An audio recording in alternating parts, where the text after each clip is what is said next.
And we are back again today with another EV market update. Today, we're going to be talking about Nio, the Chinese automaker, and the bubble it is producing in China. We're also going to be talking about Blink Charging, their recent agreement with Lion Electric, but why their stock recently actually went down today. And we're also going to be talking about Quantumscape, their hit they took today, what they're really about, and why that is. So let's get into it. Before I get into this, I just want to say if this is the type of content you want to see, by all means hit the subscribe, hit the notification bell, drop a like, let me know what you think about this content in the comments. So let's get into this. Nio, if you don't know, they are the Tesla of China. They are the biggest Chinese automaker right now for EVs, and they are looking to become the biggest EV automaker in China. Now, Nio, if you don't know, it's a super speculative company, right? I mean, they're producing good vehicles, and they obviously have the hype that Tesla did, but they're yet to really turn a profit. Now, they have a market cap of 71 billion, and this year they should be doing about 2 billion in revenue, yet they aren't actually profitable yet. Now, obviously that's because of expansion and things like that. They have to spend money to make money. Makes sense. Every new company does this. Now, you look at a company like General Motors here, it lists in the article, and it talks about how General Motors is currently valued at about 59 billion and should do 120 billion in revenue this year, and by 2021 should be back in the profits. They currently aren't, yet it's still valued less, 11 billion less than a company that is yet to make a profit. So why is that? Well, purely because people are buying into the hype of Nio. They're buying into the possibility of what could be. And when you do this, you have the tech bubble of the early 2000s. You have you're creating a bubble. You're creating a totally speculative valuation. These numbers don't technically even exist, right? These values don't exist. It's all stock hype. Now, I'm not saying you can't make money off this. I'm not saying that Neo's a bad company. I'm simply saying that you have to look at the real, actual numbers of the company.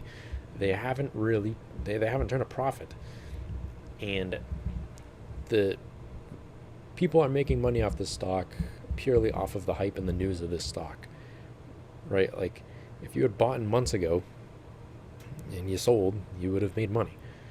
Now, did the company make any more money? No, the company is still not profitable, but the valuation of the company in terms of the hype around the company and the speculation is increasing.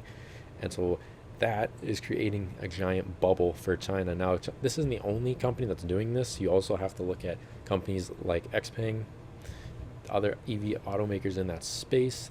They all kind of have a very similar feel to them. They all have yet to really turn a key profit, but the numbers keep going up. And so China, they need this to happen though. Reason being is that China is getting demolished by Tesla in the EV space, and now Tesla also manufactures in Shanghai, so they're a big producer there. China doesn't want this. Why? Because Tesla's a US company. That's competition. You're putting your competition in your country and then letting it take over. So what are they doing to combat this? They're actually giving Nio money and loans to expand Nio's growth. If you look here, Nio's growth in batteries is built on government support. And if you don't know, the batteries in Nios and most electric cars actually makes up about 35 to 50% of the car's value. So by them pumping all this money into the most critical part of the vehicle, that is going to allow Nio to grow. Now, Tesla, on the other hand, never had this, right? They're simply an investor company and then use money from revenue from the vehicles that people wanted to buy to then expand on their company. And so China is now put in this place where if they want Nio and XPeng, these companies to succeed, they're going to have to keep investing into them to pump them up quicker, because otherwise Nio's not going to be able to produce quick enough, and Tesla's going to blow them completely out of the water. And China does not want this. Like, again, same reason. They just don't want the competitor, a country competitor in their country dominating their market. And it makes sense. So what is this? What am I getting to with this? What am I talking about? I'm just simply saying that if you are buying into Nio, understand what's going on with this company. I see so many people now buying into Nio. They have no idea what this company is really doing. They have no idea about the valuations of this company. They think that the valuation is just going to go up because that's what Tesla did. No. Nio is doing well because China is forcing it to do well. And if something changes with that, you're going to see probably a big crash. Neo's not going to have the revenue to reinvest to expand their products, to make better products. Tesla, on the other hand, has a good stronghold. Tesla can continue to expand without any sort of government outside support. And so, am I saying it's a bad buy? No. Am I saying it's a good buy? No. I'm just saying, do your due diligence, do your own research. Don't just buy into the hype. Don't buy into a bubble. Next thing I want to talk about, Blink charging. Now, if you don't know what they are, they're like a Plug Power. They're essentially EV equipment service maker, charging stations, right? This is also becoming very big. These companies are becoming just as competitive as the EV automakers themselves. To have your own charging ports in companies is huge, and that's what these guys right now are doing. So they just established a contract with Lion Electric. Now Lion Electric produces, they actually produce buses. Let's see if I can find the photo here. Lion Electric, they produce typical school buses, the big yellow school buses that you probably rode to when you were a little kid. Yep, right here. Looks exactly like the old-fashioned school bus. I think they have a nice aesthetic to them. You know, they kind of have, it almost looks like they're out of a movie or something. Really nice. So, what is their deal? So essentially, Blink and them are under contract that it's what's called the reseller agreement.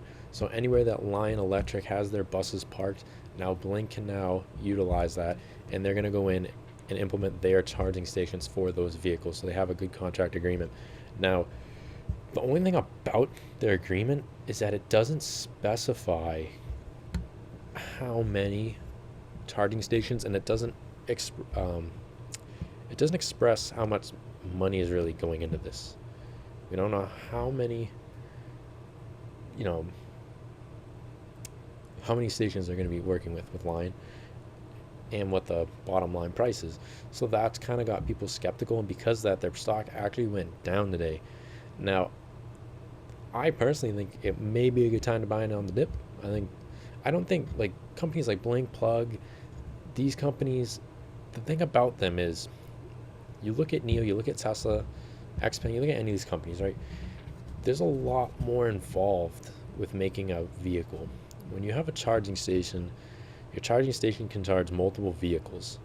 So let's just say whether Nio is the winner, Tesla's the winner, all of these charging companies are still going to be doing well, because no matter where you go, you need to charge a vehicle. So it just depends on, for them, it just depends on getting contracts with companies. And for Blink, getting one with Lion Electric with school buses, that's huge.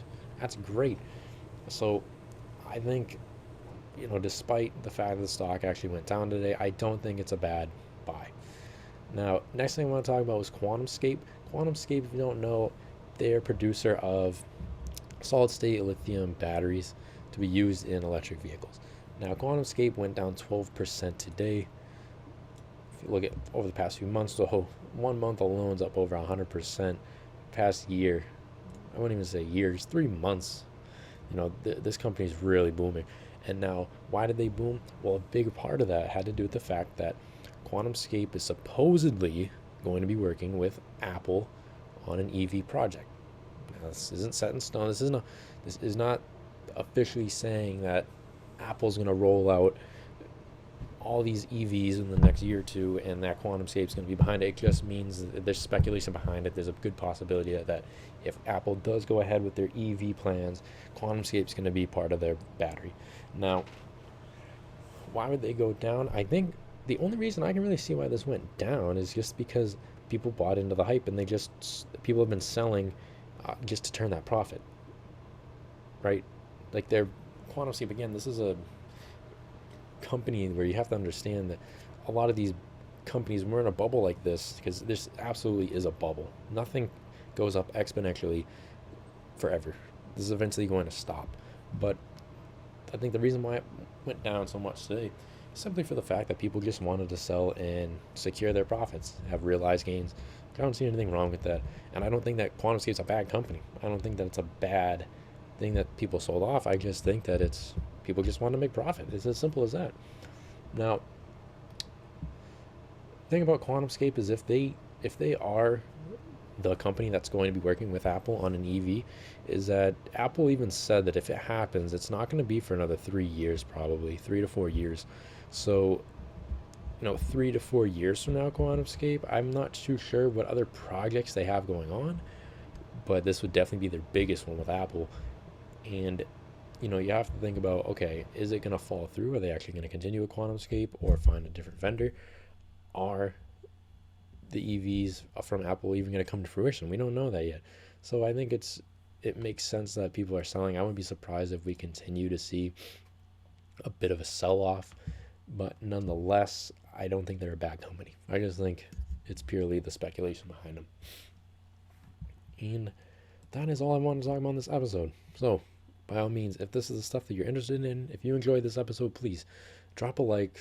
Let me know in the comments what you think about what I'm talking about. Let me know your opinions. I'm really curious about, especially the whole Nio bubble. Really curious. Let me know. Thank you. Have a good one.